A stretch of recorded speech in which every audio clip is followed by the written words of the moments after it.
Under the dim light, I stood frozen as my greedy husband demanded I sell my $5 million inheritance. His cold, unwavering voice cut through the tension. "You have no choice, Rachel," he hissed, his eyes narrowing with frustration that quickly turned to rage. Before I could respond, he grabbed a wooden stick from the wall and struck me hard across the head. I fainted instantly. When I woke up, I found myself hanging from a tree, my arms and legs tightly bound with rough ropes. The pressure on my pregnant belly was excruciating, and each breath felt like a battle. Nearby, Ethan stood with a cruel smirk, watching me struggle, waiting for me to give in. "My name is Rachel, and I'm 30 years old. I live in Atlanta, Georgia, and work as a graphic designer for a growing advertising agency. A year ago, I married Ethan, a 34-year-old entrepreneur who seemed like the perfect partner. He was charming, ambitious, and supportive, celebrating every milestone in my career and talking about building a beautiful future together. Things took a turn when I inherited my late grandfather's estate, an expansive property worth $5 million. The property had been in my family for generations, and I always saw it as a legacy for my future children. Initially, Ethan seemed happy for me, praising my family's achievements and talking about how we could preserve its significance. However, his interest in the property soon grew into an obsession. He started bringing it up in conversations, casually at first. "We could do so much with the money from selling it," he said once. "Imagine what we could achieve." I brushed off his comments, thinking he was simply sharing ideas. But over time, his tone changed. His admiration for my independence faded, replaced by persistent suggestions that we sell the property. He framed it as a way to secure bigger dreams for our family, but something about his insistence felt wrong. I began to sense that his motives were not as noble as he claimed. Despite my growing unease, I held my ground. The property wasn't just land to me, it was a part of my heritage, a symbol of my family's hard work and perseverance. I couldn't let go of something so important, no matter how much Ethan pressured me. What started as subtle conversations became arguments that left me questioning the man I had married. The loving, supportive partner I thought I knew was showing a side of himself I never expected, a side that would soon turn my life into a nightmare. Ethan's obsession with the property grew more apparent each day. What started as gentle suggestions turned into persistent demands. He began bringing up the topic at every opportunity, framing it as the logical thing to do. "Rachel, selling the property would solve so many problems. It's a smart decision," he would say, his tone laced with impatience. I stood firm. "Ethan, I've told you before, that property isn't just about money. It's a part of my family's legacy, and I won't sell it." His frustration started to bleed into other parts of our relationship. The once loving man who praised my independence now dismissed my decisions. He would make remarks about how I didn't care about our future and accuse me of being selfish. The man I married seemed to be disappearing, replaced by someone cold and manipulative. One evening, during dinner, his control reached a breaking point. We were seated at the table when he brought up the property again. "We need to sell it, Rachel," he said firmly, swirling his glass of wine. "Letting it sit there unused is irresponsible." I set my fork down and looked him in the eye. "No, Ethan. We've discussed this. I'm not selling it." His jaw tightened and his voice grew sharper. "You're being unreasonable. This is about us, our family. Why can't you see that?" "This isn't just about us," I replied, my voice steady. "That property is for our child's future. I won't let you take that away." His face darkened, and he slammed his hand on the table, making me flinch. "You think you can make all the decisions, don't you? Do you even care about me?" "Of course I care, Ethan, but I won't be bullied into this." He stood abruptly, his chair scraping against the floor. "You'll regret this," he spat, storming out of the room. For the first time, I felt a chilling fear settle in my chest. The man I once trusted was no longer the partner I thought he was. Something dangerous was simmering beneath the surface. The tension between us continued to escalate over the next few days. Ethan grew colder and more distant, his once subtle manipulation turning into outright hostility. Every conversation seemed to circle back to the property, his tone becoming more aggressive with each refusal. One night, everything came to a head. Ethan returned home late, his mood already foul. I was sitting in the living room, hoping to avoid another argument, but it was inevitable. "We need to talk," he said sharply, standing in the doorway. I sighed, bracing myself. "Ethan, if this is about the property again—" "It is," he interrupted, his voice hard and unrelenting. "And I'm done asking nicely. You're going to sell it." "No," I replied firmly, standing my ground. "I've told you, Ethan. That property is not for sale. I won't repeat myself." His face twisted in anger, and he stormed across the room, his fists clenched at his sides. "You think you can just ignore me? You think this is all about you?" His voice rose with every word, the anger spilling out unchecked. "Ethan, calm down," I pleaded, stepping back. "This isn't the way." Before I could finish, he grabbed a wooden stick that had been leaning against the wall. His eyes burned with fury as he raised it high. "You'll learn to listen," he growled. The blow came down hard on my head, the impact sending a shockwave of pain through my skull. My vision blurred, and I stumbled backward before collapsing to the floor. Everything around me faded to black. When I awoke, the world was unrecognizable. My arms and legs were tightly bound with rough ropes, and I was hanging from a tree. The rough fibers bit into my skin, and the weight pressed painfully against my pregnant belly. Fear coursed through me as I realized Ethan was standing nearby, watching me with a cruel smirk. "Now," he said mockingly, "are you ready to sell the property, or do you need more convincing?" Terror gripped me, but I knew I had to stay strong. For myself, for my child. The ropes cut into my wrists and ankles, their coarse fibers burning my skin with every movement. My body hung awkwardly from the tree, the weight pressing painfully on my pregnant belly. I struggled to breathe, my heart racing with terror as Ethan loomed nearby. "Still think you're in charge, Rachel?" he sneered, leaning against the tree trunk. "You've got two options. Agree to sell the property or stay there until you change your mind." His words felt like daggers, each one sinking deeper into my chest. I fought the urge to cry, knowing my tears would only fuel his sadistic satisfaction. "Ethan, please," I begged, my voice trembling. "Think about our baby. You don't have to do this." He stepped closer, his face twisted with anger and disdain. "Our baby," he spat. "Don't try to guilt me, Rachel. You're the one who pushed me to this. You could end all of this right now. Just sell the property." His indifference to my pain was terrifying, but I couldn't let him see my fear. I glanced at the ropes binding my wrists, noticing the knot wasn't as tight as it seemed. Hope flickered inside me, but I had to move carefully. Any sudden motion could draw his attention. As Ethan turned away, muttering to himself about my stubbornness, I began twisting my wrists. The ropes scraped against my skin, but I gritted my teeth and kept working. Every small movement brought me closer to freedom. "Don't even think about trying anything," Ethan snapped, his back still turned. My heart pounded, but I didn't stop. The knot loosened just enough, and with one final, desperate pull, my hands came free. I quickly untied the ropes around my ankles and lowered myself to the ground. Ethan turned around just as I bolted into the darkness of the woods. His furious shouts echoed behind me, but I didn't look back. Survival was all that mattered now, for me and my baby. The cold night air stung my face as I ran through the dense woods, branches scratching my arms and legs. My heart pounded like a drum, adrenaline pushing me forward despite the pain coursing through my body. Behind me, Ethan's angry shouts grew louder.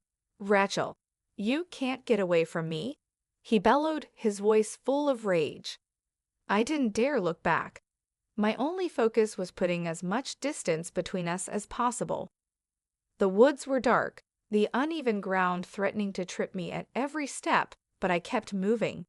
Each stumble sent a jolt through my pregnant belly, but I refused to stop. My child's life, and mine, depended on escaping. Ethan's footsteps grew closer, his voice cutting through the night like a predator's growl. "You think you're smart. You'll regret this, Rachel." I ducked behind a large tree, crouching low to catch my breath. My hands trembled as I pressed them against the rough bark, praying Ethan wouldn't find me. His footsteps slowed, and I heard him muttering curses as he searched. My pulse thundered in my ears, and I fought to stay silent. When his footsteps moved farther away, I seized my chance. I bolted again, this time heading toward what I hoped was the edge of the woods. My legs burned with exhaustion, but a faint glow ahead gave me hope. It was a road.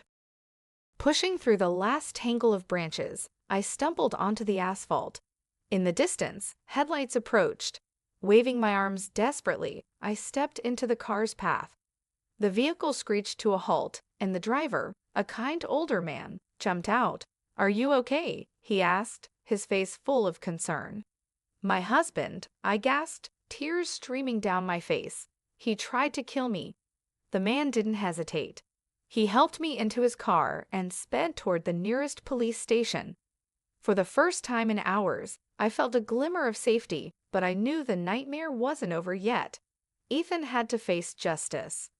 The police station buzzed with quiet urgency as I sat in a small room, trembling and clutching a blanket someone had draped over my shoulders. Officers listened intently as I recounted everything: the argument, Ethan's violent attack, and my desperate escape through the woods. Each word felt like reliving the nightmare, but I knew I had to be strong. "My husband tied me to a tree," I said, my voice cracking. "He threatened me to sell the property, and when I refused, he hit me. He didn't care about our baby." My hands trembled as I described the brutality. The officer sitting across from me nodded solemnly, his pen flying across a notepad. "We'll take it from here, ma'am. You're safe now. Let's get you to a doctor to ensure you and your baby are okay." Henry, the kind man who had rescued me, stayed long enough to give his statement. "She was terrified," he told the officers. "Bruised, bloodied, and desperate. No one fakes that kind of fear." At the hospital, doctors examined me carefully. They confirmed that my baby was unharmed despite the ordeal, though I had a mild concussion and deep bruising.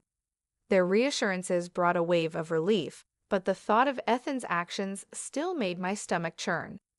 Back at the police station, the investigation moved swiftly. Officers collected evidence from our home: the wooden stick Ethan had used, the ropes he had tied me with, and photos of the tree where I had been suspended. Henry's testimony and my injuries painted a damning picture. Ethan was arrested the next morning.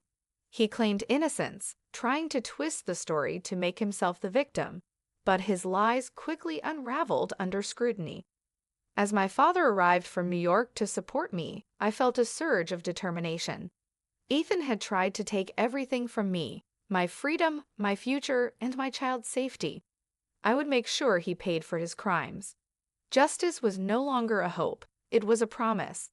The day of the trial arrived, and I stood at the entrance of the courtroom, my heart pounding in my chest. Ethan sat at the defendant's table, his once confident posture replaced by a nervous tension. His eyes flickered to me as I entered, but I refused to look away. I took my seat on the witness stand, my hands trembling in my lap. The prosecutor, a woman named Ms. Thompson, stood to my left, her expression firm and determined. She addressed the court with the clarity of someone who had seen too many victims of abuse. "Mrs. Williams," she began, turning to me, "please tell the court what happened the night of the attack." I took a deep breath, my voice steady despite the flood of emotions that threatened to overwhelm me. Ethan became obsessed with selling the property I inherited from my grandfather. When I refused, he became more aggressive. That night, he hit me with a wooden stick and tied me up.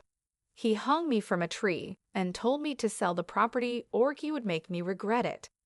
The room fell silent as the weight of my words settled over everyone. I paused, looking down at my hands, fighting back tears. "Why did you refuse to sell the property?" Miss Thompson asked. I lifted my head, meeting her eyes. It wasn't just land. It was my family's legacy. It was meant for my child. I wouldn't let him destroy that for his own gain. Ethan's lawyer tried to discredit me, calling me overly emotional, but the evidence spoke for itself.